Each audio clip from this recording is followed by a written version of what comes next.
قبر میں جو فرشتے سوال کرنے آتے ہیں ان کی شکل و صورت کیسی ہے؟ دیکھیں، ان کا نام منکر نکیر ہے، اور قبر میں جو فرشتے سوال کرنے آتے ہیں ہر مردے کے پاس آتے ہیں، چاہے وہ نیک ہو یا برا ہو، تو ان کی جو شکل و صورت ہوتی ہے تو اس کی کچھ کتابوں کے اندر وہ شکل و صورت کے کچھ چیزیں ملتی ہیں کہ کس طرح کی شکل و صورت ہوتی ہے۔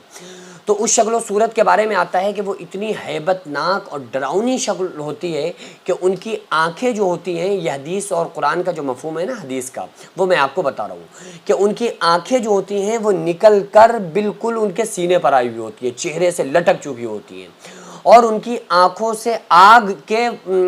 کی شعاعیں اٹھ رہی ہوتی ہیں، شعلے نکل رہے ہوتے ہیں،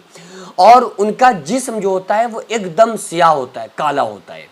اور لمبے لمبے ان کے دانت ہوتے ہیں۔ ایسے دانت ان کے ہوتے ہیں کہ وہ جو قبر کے اندر آتے ہیں تو اپنے دانتوں کے ذریعے سے ہی قبر کو کھولتے ہیں، یعنی اپنے دانتوں سے قبر کو وہ کھود دیتے ہیں، اور اتنی ان کے اندر طاقت ہوتی ہے۔ اور ان کے بال جو ہوتے ہیں وہ پیچھے سے بالکل نیچے تک ایڑی تک آئے ہوئے ہوتے ہیں، یہ ان کی شکل و صورت ہوتی ہے۔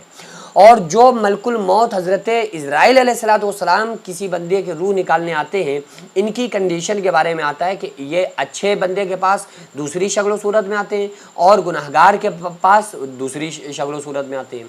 یہ سوال حضرت ملک الموت سے، یعنی جو فرشتہ مرنے والے کی روح کو قبض کرتا ہے، اس فرشتے سے حضرت ابراہیم علیہ السلام نے سوال کیا تھا اور پوچھا تھا کہ اے ملک الموت، مجھے تم اپنی وہ شکل و صورت دکھاؤ جو تم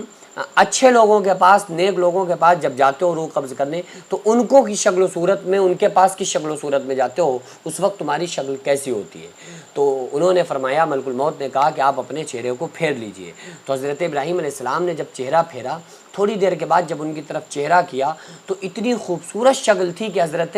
ابراہیم علیہ السلام سبحان اللہ کہنے لگے، اور فرمانے لگے کہ اگر اللہ تعالیٰ نیک بندوں کو ان کے عمل پر اس کا اجر جنت نہ دیتا، بلکہ اے ملک الموت اگر تمہاری شکل دکھا دیتا تو یہ ان کے نیک اعمال کا صلہ کافی تھا۔ یعنی جو بندے دنیا میں اچھے عمل کرتے ہیں، اگر اللہ تعالیٰ اس کا بدلہ انہیں جنت نہ دیتا بلکہ بدلے میں تمہاری شکل دکھا دیتا تو یہی کافی تھا ان کے عملوں کا بدلہ۔ تو اتنی خوبصورت شکل تھی۔ پھر حضرت ابراہیم نے فرمایا کہ آپ مجھے وہ شکل دکھائیں جو گناہگار بندے کے پاس جاتے ہیں۔ تو حضرت ابراہیم علیہ السلام نے جب منہ پھیرا اور ان کی طرف کیا ہے تو ان کی شکل کو دیکھ کر ابراہیم علیہ السلام بے ہوش ہو گئے۔ بعض روایت میں یہ آتا ہے کہ 3 دن کے بعد ہوش آیا، بعض میں یہ آتا ہے کہ کافی دیر کے بعد ان کو ہوش آیا، اور ابراہیم علیہ السلام ہوش میں آ کر فرمانے لگے کہ اے ملک الموت، اگر گناہگار بندوں کا، جو گناہ کرنے والے لوگ ہیں اور ان کا جو ٹھکانہ جہنم ہے، اگر اللہ تعالیٰ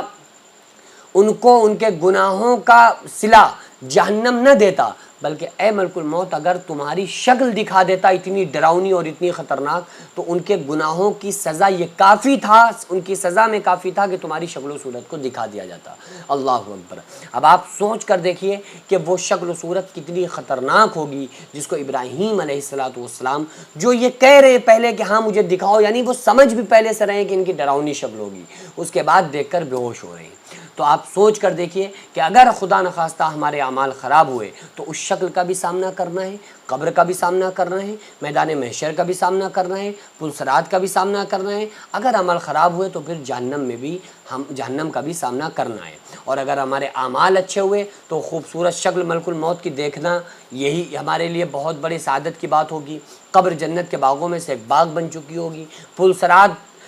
جو تلوار سے زیادہ تیز اور بال سے زیادہ باریک ہے وہ ہمارے لیے منٹوں سیکنڈوں کا راستہ ہو جائے گا، اور جنت انسان کی مقدر بن جائے گی۔ تو بس اچھے عمل دنیا میں مقصد ہے، اچھے اگر ہم نے عمل کر لیے تو انشاءاللہ تعالی ہمارے پاس جو قبر میں فرشتے آئیں گے وہ بھی اچھی شکل و صورت میں آئیں گی، کوئی ڈراؤنی شکل نہیں ہوگی، روح قبض کرنے والا فرشتہ وہ بھی اچھی شکل و صورت میں، اور ہماری جتنے آنے والی منزلیں ہوں گی وہ سب ہمارے لیے آسان ہوں گی۔ اور خدا نخواستہ اگر ہم نے اللہ اس کے رسول صلی اللہ علیہ وآلہ وسلم کو ناراض کر دیا تو پھر ہمارے لیے موت سے خطرناک میسج کوئی نہیں ہوگا۔